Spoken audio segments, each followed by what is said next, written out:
23. Miss LIEN-HSIANG. There was a young man named Sang Tzu-ming, a native of Aichu, who had been left an orphan when quite young.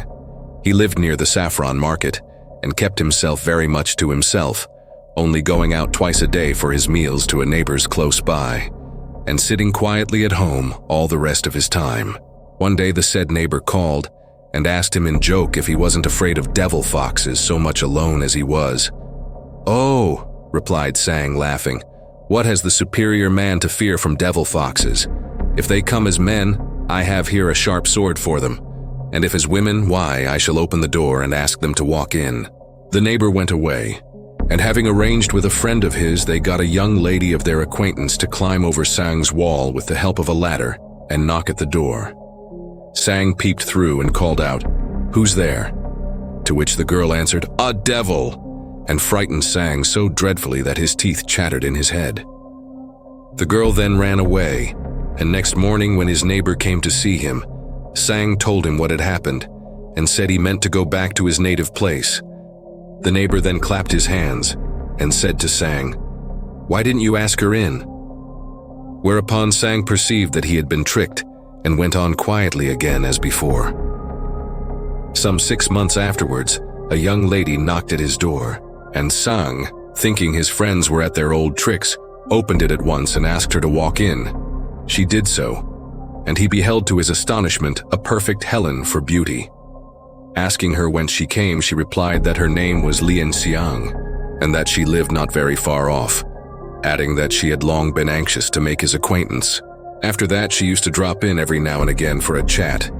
But one evening when Sang was sitting alone expecting her, another young lady suddenly walked in. Thinking it was LIEN-HSIANG, Sang got up to meet her, but found that the newcomer was somebody else.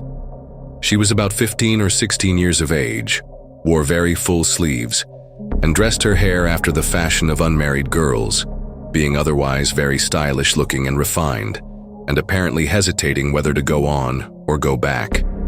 Sang, in a great state of alarm, took her for a fox, but the young lady said, "My name is Li, and I am of a respectable family.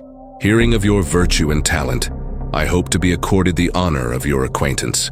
Sang laughed and took her by the hand, which he found was as cold as ice, and when he asked the reason, she told him that she had always been delicate and that it was very chilly outside.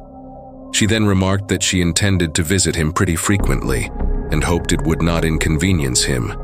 So he explained that no one came to see him except another young lady, and that not very often. "When she comes, I'll go," replied the young lady, "and only drop in when she's not here."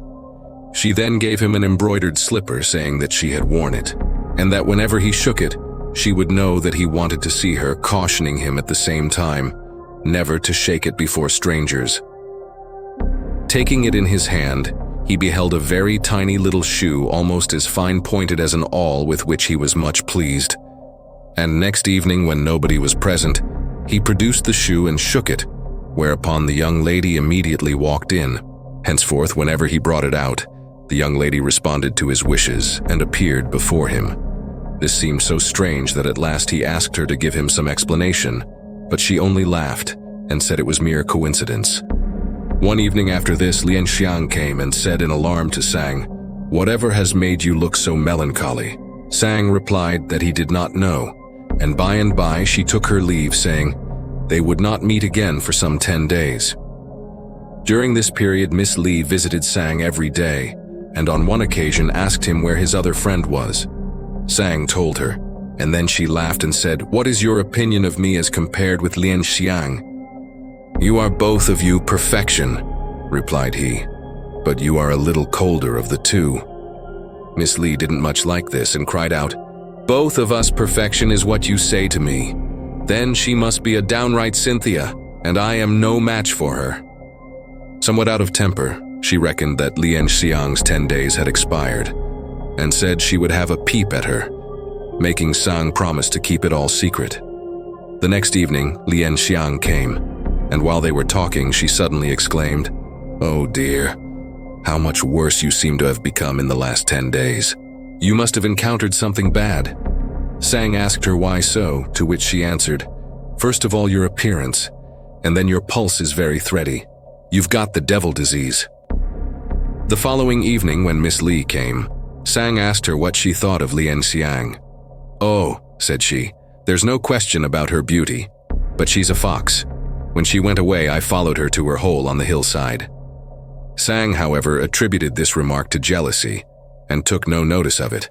But the next evening when LIEN-HSIANG came, he observed, "I don't believe it myself, but someone has told me you are a fox." LIEN-HSIANG asked who had said so, to which Sang replied that he was only joking. And then she begged him to explain what difference there was between a fox and an ordinary person. "Well," answered Sang, "foxes frighten people to death, and therefore they are very much dreaded." "Don't you believe that?" cried LIEN-HSIANG. "And now tell me who has been saying this of me." Sang declared at first that it was only a joke of his, but by and by yielded to her instances and let out the whole story. "Of course I saw how changed you were," said LIEN-HSIANG. "She is surely not a human being to be able to cause such a rapid alteration in you. Say nothing. Tomorrow I'll watch her as she watched me." The following evening Miss Li came in, and they had hardly interchanged half a dozen sentences when a cough was heard outside the window, and Miss Li ran away. LIEN-HSIANG then entered and said to Sang, "You are lost. She is a devil, and if you do not at once forbid her coming here, you will soon be on the road to the other world." "All jealousy," thought Sang, saying nothing, as LIEN-HSIANG continued. "I know that you don't like to be rude to her, but I, for my part, cannot see you sacrificed, and tomorrow I will bring you some medicine to expel the poison from your system. Happily, the disease has not yet taken firm hold of you, and in 10 days you will be well again." The next evening she produced a knife and chopped up some medicine for Sang, which made him feel much better. But, although he was very grateful to her, he still persisted in disbelieving that he had the devil disease. After some days he recovered and LIEN-HSIANG left him, warning him to have no more to do with Miss Li. Sang pretended that he would follow her advice and closed the door and trimmed his lamp. He then took out the slipper, and on shaking it Miss Li appeared, somewhat cross at having been kept away for several days. "She merely attended on me these few nights while I was ill," said Sang. "Don't be angry." At this Miss Li brightened up a little, but by and by Sang told her that people said she was a devil. "It's that nasty fox," cried Miss Li after a pause, "putting these things into your head. If you don't break with her, I won't come here again." She then began to sob and cry, and Sang had some trouble in pacifying her. Next evening LIEN-HSIANG came and found out that Miss Li had been there again, whereupon she was very angry with Sang and told him he would certainly die. "Why need you be so jealous?" said Sang, laughing, at which she only got more enraged and replied, "When you were nearly dying the other day and I saved you, if I had not been jealous, where would you have been now?" Sang pretended he was only joking and said that Miss Li had told him his recent illness was entirely owing to the machinations of a fox, to which she replied, "It's true enough what you say, only you don't see whose machinations. However, if anything happens to you, I should never clear myself even had I 100 mouths. We will therefore part. 100 days hence I shall see you on your bed." Sang could not persuade her to stay, and away she went, and from that time Miss Li became a regular visitor. 2 months passed away, and Sang began to experience a feeling of great lassitude, which he tried at first to shake off, but by and by he became very thin and could only take thick gruel. He then thought about going back to his native place. However, he could not bear to leave Miss Li, and in a few more days he was so weak that he was unable to get up. His friend next door, seeing how ill he was, daily sent in his boy with food and drink, and now Sang began for the first time to suspect Miss Li. So he said to her, "I am sorry I didn't listen to LIEN-HSIANG before I got as bad as this." He then closed his eyes and kept them shut for some time, and when he opened them again, Miss Li had disappeared. Their acquaintanceship was thus at an end, and Sang lay all emaciated as he was upon his bed in his solitary room, longing for the return of LIEN-HSIANG. One day, while he was still thinking about her, someone drew aside the screen and walked in. It was LIEN-HSIANG, and approaching the bed, she said with a smile, "Was I then talking such nonsense?" Sang struggled a long time to speak, and at length, confessing he had been wrong, implored her to save him. "When the disease has reached such a pitch as this," replied LIEN-HSIANG, "there is very little to be done. I merely came to bid you farewell and to clear up your doubts about my jealousy." In great tribulation, Song asked her to take something she would find under his pillow and destroy it, and she accordingly drew forth the slipper, which she proceeded to examine by the light of the lamp, turning it over and over. All at once Miss Li walked in, but when she saw LIEN-HSIANG, she turned back as though she would run away, which LIEN-HSIANG instantly prevented by placing herself in the doorway. Zheng then began to reproach her, and Miss Li could make no reply, whereupon LIEN-HSIANG said, "At last we meet. Formerly you attributed this gentleman's illness to me. What have you to say now?" Miss Li bent her head in acknowledgement of her guilt, and LIEN-HSIANG continued, "How is it that a nice girl like you can thus turn love into hate?" Here Miss Li threw herself on the ground in a flood of tears and begged for mercy, and LIEN-HSIANG, raising her up, inquired of her as to her past life. "I am a daughter of a petty official named Li, and I died young, leaving the web of my destiny incomplete, like the silkworm that perishes in the spring. To be the partner of this gentleman was my ardent wish, but I had never any intention of causing his death. I have heard," remarked LIEN-HSIANG, "that the advantage devils obtain by killing people is that their victims are ever with them after death. Is this so?" "It is not," replied Miss Li. "The companionship of two devils gives no pleasure to either.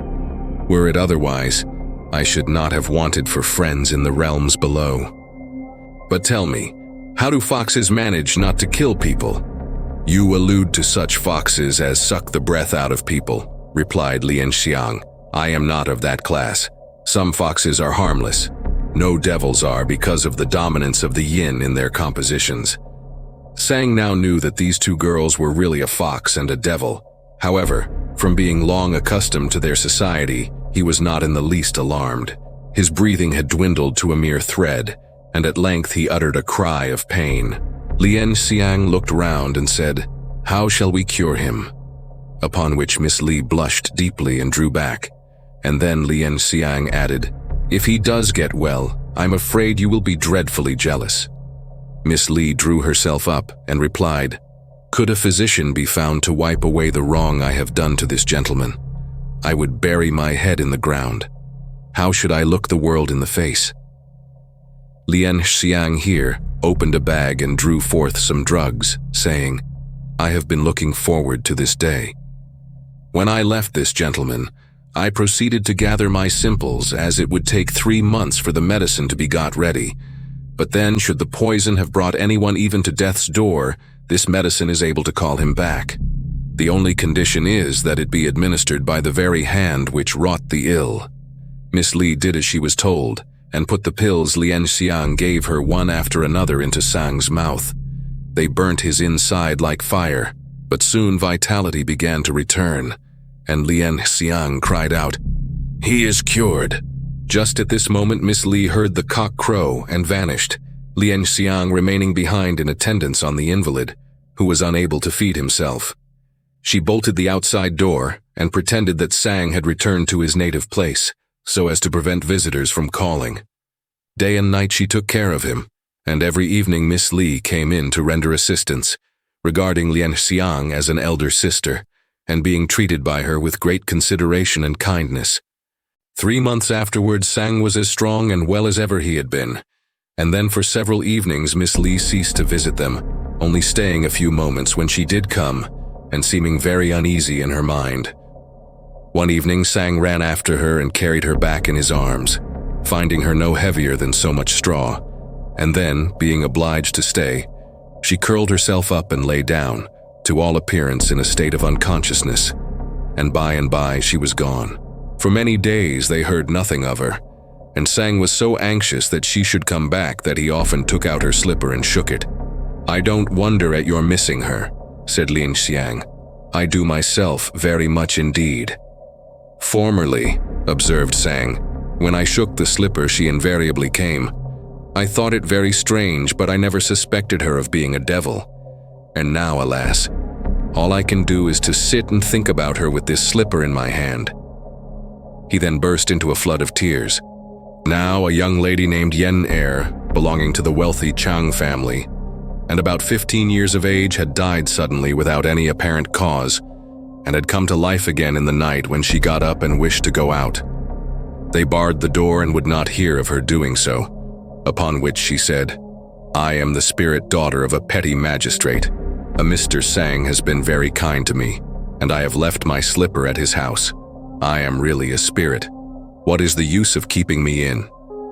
There being some reason for what she said, they asked her why she had come there, but she only looked up and down without being able to give any explanation. Someone here observed that Mr. Sang had already gone home, but the young lady utterly refused to believe them. The family was much disturbed at all this, and when Sang's neighbor heard the story, he jumped over the wall and peeping through beheld Sang sitting there chatting with a pretty-looking girl. As he went in, there was some commotion, during which Sang's visitor had disappeared, and when his neighbor asked the meaning of it all, Sang replied laughing, "Why, I told you if any ladies came, I should ask them in." His friend then repeated what Miss LIEN-HSIANG had said, and Sang, unbolting his door, was about to go and have a peep at her, but unfortunately had no means of so doing. Meanwhile, Mrs. Chang, hearing that he had not gone away, was more lost in astonishment than ever, and sent an old woman servant to get back the slipper. Sang immediately gave it to her, and Miss LIEN-HSIANG was delighted to recover it, though when she came to try it on, it was too small for her by a good inch. In considerable alarm, she seized a mirror to look at herself, and suddenly became aware that she had come to life again in someone else's body. She therefore told all to her mother, and finally succeeded in convincing her, crying all the time because she was so changed for the worse as regarded personal appearance from what she had been before. And whenever she happened to see LIEN-HSIANG, she was very much disconcerted, declaring that she had been much better off as a devil than now as a human being. She would sit and weep over the slipper, no one being able to comfort her, and finally, covering herself up with bedclothes, she lay all stark and stiff, positively refusing to take any nourishment. Her body swelled up, and for 7 days she refused all food, but did not die. And then the swelling began to subside, and an intense hunger to come upon her which made her once more think about eating. Then she was troubled with a severe irritation, and her skin peeled entirely away, and when she got up in the morning, she found that the shoes had fallen off. On trying to put them on again, she discovered that they did not fit her any longer, and then she went back to her former pair, which were now exactly of the right size and shape. In an ecstasy of joy, she grasped her mirror and saw that her features had also changed back to what they had formerly been. So she washed and dressed herself and went in to visit her mother. Everyone who met her was much astonished, and when LIEN-HSIANG heard the strange story, she tried to persuade Mr. Sang to make her an offer of marriage. But the young lady was rich, and Sang was poor, and he did not see his way clearly. However, on Mrs. Chang's birthday, when she completed her cycle of 61 years, Sang went along with the others to wish her many happy returns of the day. And when the old lady knew who was coming, she bade LIEN-HSIANG take a peep at him from behind the curtain. Sang arrived last of all, and immediately out rushed Miss LIEN-HSIANG and seized his sleeve and said she would go back with him. Her mother scolded her well for this, and she ran in abashed. But Sang, who had looked at her closely, began to weep and threw himself at the feet of Mrs. Chang, who raised him up without saying anything unkind. Sang then took his leave and got his uncle to act as medium between them. The result being that an auspicious day was fixed upon for the wedding. At the appointed time, Sang proceeded to the house to fetch her, and when he returned, he found that, instead of his former poor-looking furniture, beautiful carpets were laid down from the very door, and thousands of colored lanterns were hung about in elegant designs. LIEN-HSIANG assisted the bride to enter, and took off her veil, finding her the same bright girl as ever. She also joined them while drinking the wedding cup, and inquired of her friend as to her recent transmigration. and Yenner related as follows. Overwhelmed with grief, I began to shrink from myself as some unclean thing, and after separating from you that day, I would not return any more to my grave. So I wandered about at random, and whenever I saw a living being, I envied its happy state. By day I remained among trees and shrubs, but at night I used to roam about anywhere. And once I came to the house of the Chang family, where, seeing a young girl lying upon the bed, I took possession of her mortal coil, unknowing that she would be restored to life again. When LIEN-HSIANG heard this, she was for some time lost in thought, and a month or two afterwards became very ill. She refused all medical aid and gradually got worse and worse, to the great grief of Mr. Sang and his wife, who stood weeping at her bedside. Suddenly she opened her eyes and said, "You wish to live. I am willing to die. If fate so ordains it, we shall meet again 10 years hence." As she uttered these words, her spirit passed away, and all that remained was the dead body of a fox. Sang, however, insisted on burying it with all the proper ceremonies. Now his wife had no children, but one day a servant came in and said, "There is an old woman outside who has got a little girl for sale." Sang's wife gave orders that she should be shown in, and no sooner had she set eyes on the girl than she cried out, "Why, she's the image of LIEN-HSIANG." Sang then looked at her, and found to his astonishment that she was really very like his old friend.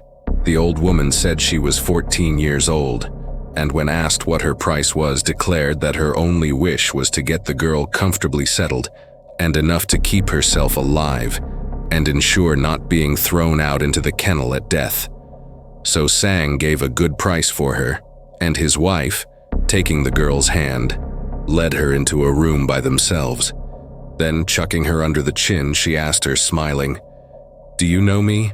The girl said she did not, after which she told Mrs. Sang that her name was Wei, and that her father, who had been a pickle merchant at Xuchang, had died 3 years before. Mrs. Sang then calculated that LIEN-HSIANG had been dead just 10 years, and looking at the girl who resembled her so exactly in every trait, at length patted her on the head, saying, "Ah, my sister, you promised to visit us again in 10 years, and you have not played us false." The girl here seemed to wake up as if from a dream, and uttering an exclamation of surprise, fixed a steady gaze upon Sang's wife. Sang himself laughed and said, "Just like the return of an old familiar swallow." "Now I understand," cried the girl in tears. "I recollect my mother saying that when I was born I was able to speak, and that thinking it an inauspicious manifestation, they gave me dog's blood to drink, so that I should forget all about my previous state of existence. Is it all a dream? Or are you not the Miss Li who was so ashamed of being a devil?" Thus they chatted of their existence in a former life with alternate tears and smiles. But when it came to the day for worshipping at the tombs, Yen-Er explained that she and her husband were in the habit of annually visiting and mourning over her grave. The girl replied that she would accompany them, and when they got there they found the whole place in disorder, and the coffin wood all warped. "LIEN-HSIANG and I," said Yen-Er to her husband, "have been attached to each other in 2 states of existence. Let us not be separated, but bury my bones here with hers." Zhang consented, and opening Miss Li's tomb, took out the bones and buried them with those of LIEN-HSIANG, while friends and relatives who had heard the strange story gathered round the grave in gala, dressed to the number of many hundreds. I learnt the above when traveling through Aichu, where I was detained at an inn by rain, and read a biography of Mr. Sang written by a comrade of his named Wang Tzu-Chang. It was lent me by a Mr. Liu Tzu-Ching, a relative of Sang's, and was quite a long account. This is merely an outline of it. Thanks for watching. Please like the video and subscribe to the channel for more excellent content.